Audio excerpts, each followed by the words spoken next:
राज्य में सदर अस्पताल है, उनमें ऐसी बहुत सारी सुविधाएं नहीं है।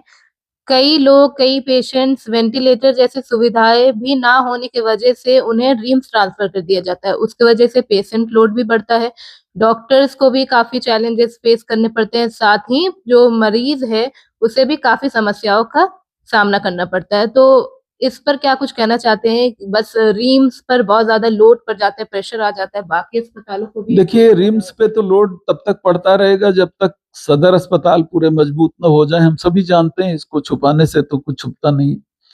दूसरा ये है कि जो मेन समस्या रिम्स की है, वो हमने डेटा 3 महीने का निकलवाया।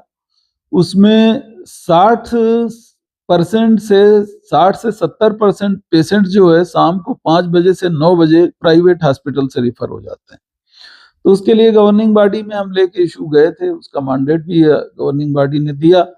हम कुछ कारपोरेट के सीईओ जो हैं उनके साथ हमने बात भी की।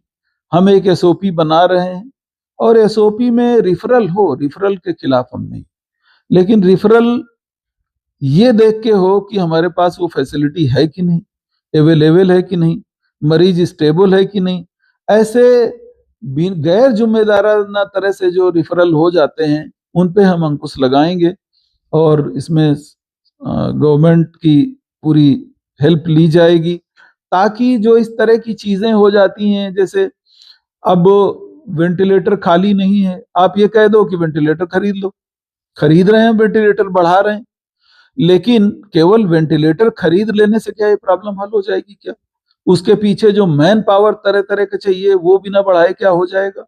क्या बेड्स बिना बढ़ाए हो जाएगा? क्या फैसिलिटीज बिना बढ़ाए हो जाएगा? और कितना हो जाएगा?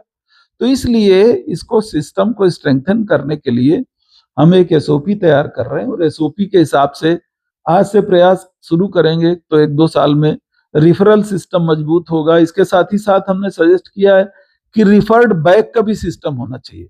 जैसे सदर हॉस्पिटल से पेशेंट आ गया, हेड इंजरी करके आया, सपोज करिए वो अनकॉन्शियस रहेगा अभी 4 हफ्ते, और तो 4 हफ्ते उसने हमारा बेड घेर के रखा है।